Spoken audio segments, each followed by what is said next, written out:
Alô, alô, Terezinhas! Tudo bom? No vídeo de hoje nós vamos falar, eu vou falar para vocês como compor uma papinha de sucesso para que seu filho cresça forte e saudável como super-heróis. Então, já pega papel e caneta para anotar essas dicas.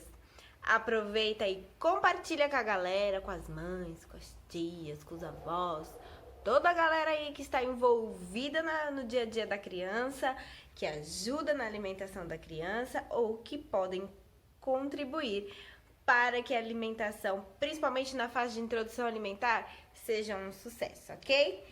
E também não se esqueça de se inscrever aqui no canal, né? Poxa, afinal, tem muita dica top para ajudar você e sua família, seus pequeninos, a comerem melhor, a terem mais saúde e qualidade de vida.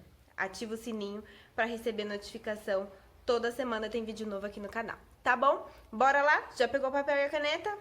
Então, se liga aí nas dicas que vão fazer toda a diferença na introdução alimentar do seu pequeno.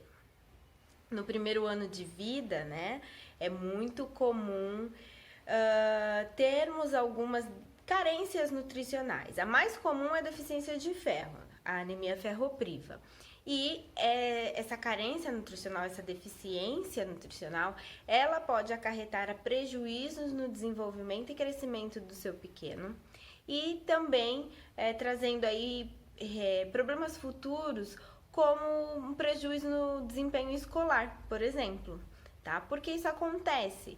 Porque no primeiro ano de vida, a necessidade nutricional das crianças está aumentada, porque o seu crescimento e o seu desenvolvimento são acelerados. Né? A fase em que esse ritmo de crescimento e desenvolvimento é maior, então eles demandam demandam de um aporte nutricional um pouco maior, né? Considerando aí a fase da vida de crianças e dos bebezinhos. E também é comum encontrarmos carências múltiplas, né, de nutrientes.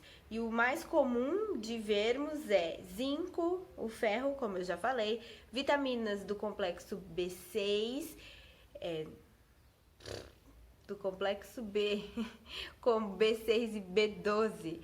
Hoje a Nutri tá muito doida. Ai, gente, desconsidere. E riboflavina e niacina. Então, essa galerinha aí fazem parte das carências múltiplas mais encontradas na primeira infância. Por isso é muito importante você adequar a alimentação dos pequenos para que eles consigam passar por essa fase o mais nutridos possível e evitar aí prejuízos na fase adulta também. Porque quando a gente tem carências múltiplas, a gente pode acarretar prejuízos na fase adulta, como, por exemplo, estar relacionado com algumas doenças crônicas não transmissíveis. Então, fica alerta aí, mamãe e papai, para compor essa papinha da forma mais rica possível. Mais uma dica importante: no começo da introdução alimentar, essa alimentação ela é complementar, tá? A fonte principal de nutrientes, de alimento, continua sendo o leite materno.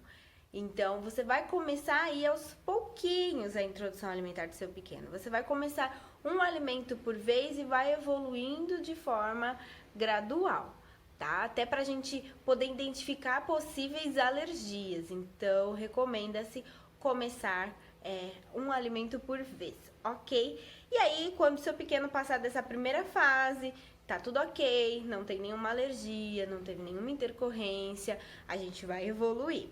E vai evoluir como? Compondo essa refeição, essa papa principal, colocando ali alimentos para que ela fique completa, ok? E não é só porque a gente fala papa principal, que é o mais comum ouvirmos, né? Também ouvimos aí comidinha de bebê, para que não haja essa confusão, é porque você não deve liquidificar esta papa. Não é porque é papa que a gente vai liquidificar, ok? Vamos amassar com o garfo. Por quê? Os nossos pequenos precisam conhecer a diferença entre as texturas e sabores dos alimentos. Conhecer os seus alimentos, a particularidade de cada um.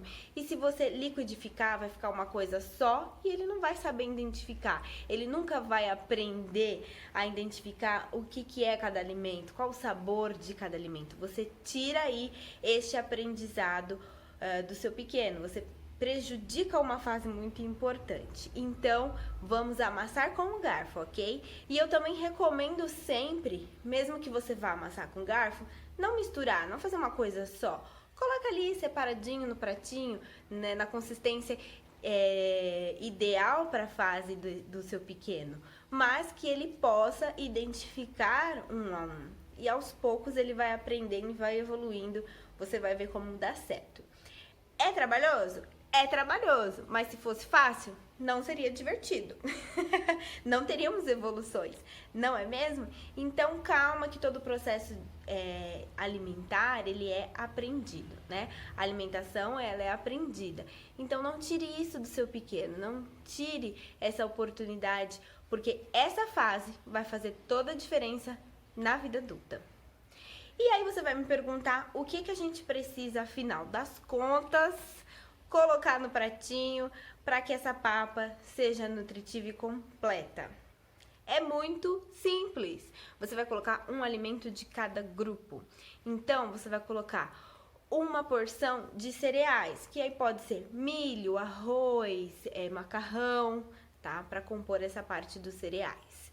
Você vai colocar uma porção de tubérculos. E aí, o que são os tubérculos? Pode ser batata, mandioca, mandioquinha, cará, inhame, enfim, tem uma infinidade de opções para a gente variar. Uma porção de proteína animal, que vai variar entre carne, peixe, frango, o ovo. Sim, o ovo entra, tá? Depois a gente pode fazer um vídeo aí só sobre essas polêmicas de alimentos alérgenos, ok? Mas o ovo pode sim entrar na papinha do seu filho. E se o seu pequeno for vegetariano, é importante consultar aí o nutricionista para ele te ajudar a fazer as substituições adequadas para que não falte nutrientes na papinha dessa criança, ok? É possível ser saudável sem comer carne, também é possível absorver os nutrientes se você não quiser colocar a proteína animal, mas consulte um profissional que possa te ajudar. E aí, se você quiser, a gente pode fazer um vídeo sobre isso. Comenta aqui abaixo para saber se você se interessa por este assunto, tudo bem? O que mais? Uma porção de leguminosas. Nutri, o que são leguminosas? São da família dos feijões. Então, feijão, ervilha, grão de bico, lentilha, enfim, você pode variar aí nessa infinidade. Nossas opções alimentares são muito ricas, então dá para variar muito, fazer diversas combinações diferentes, não cair na monotonia e ensinar os pequenos aí que existe um universo de alimentos para a gente saborear e se deliciar. E o que falta? Falta as hortaliças, né? Então, as hortaliças a gente divide aí em dois, que são os legumes, que a gente chama de legumes, cenoura, beterraba, chuchu, e os vegetais, né? Os folhosos. A gente chama de verduras. Então, alface, agrião, rúcula, couve, todos esses, os folhosos. As folhas dos legumes entram. Mamães, não desperdicem as folhas dos legumes. Se você for na feira, peça para o feirante deixar ali, né, a rama desses legumes. Ou, se ele já tiver tirado, peça para ele vai te dar. Porque muita gente joga fora, achando que aquilo ali não serve para nada. Mas, gente, é muito rico em nutrientes. Então, as folhinhas que vêm junto com a cenoura, com a beterraba, tudo isso você pode aproveitar e trazer ainda mais saúde para o prato do seu pequeno. E para o seu também. Porque essas dicas aqui, se você for pensar, são coisas que deveriam ter no prato de todo mundo, não é não, minha gente? Mas, aí adaptando para a fase da vida de cada um.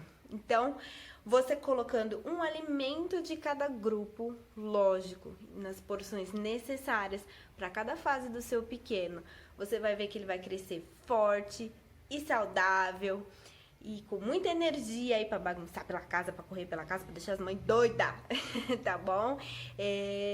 Não desperdicem, gente, nenhum desses alimentos, como eu falei. Use a criatividade para variar. E conforme o seu filho vai evoluindo, você vai aí melhorando na criatividade, preparando uma receitinha, fazendo uma coisinha ou outra. Claro, a gente precisa adaptar algumas coisas para o universo BLW, por exemplo, mas esse é assunto para outro vídeo. BLW, participativa, enfim, o que é, como fazer, aonde que vive. Tá bom? Uma dica que eu não posso esquecer, além de não liquidificar a papinha do seu filho, você também não precisa pôr sal até 1 ano de idade, ok? Nossos pequeninos não precisam de sal. Basta você variar todos os nutrientes, como eu falei, que ele vai receber o sódio e o iodo de outra forma. Não precisa da adição de sal, porque nos alimentos já tem o que ele precisa nessa fase. Então, só na alimentação familiar lá por volta de 1 ano de idade que a gente vai introduzir ainda com cautela o sal. Tá bom, gente? Vocês ficaram com alguma dúvida? Querem perguntar alguma coisa? Querem dar dicas de vídeos, né? Sugestões para que eu possa vir aqui e ensinar um pouco mais para vocês? Eu adoro passar informações, ensinar para que principalmente a galerinha aí que é o nosso futuro poder crescer forte e saudável. Mas eu quero que as famílias se alimentem de forma melhor. Porque quando a gente tem uma criança em casa, a gente começa a repensar algumas coisas, começa a repensar nossas atitudes, os nossos pratos. Então, é um prazer para mim falar sobre isso aqui com vocês. Se inscreve no canal para não perder nada. Um beijo e até semana que vem.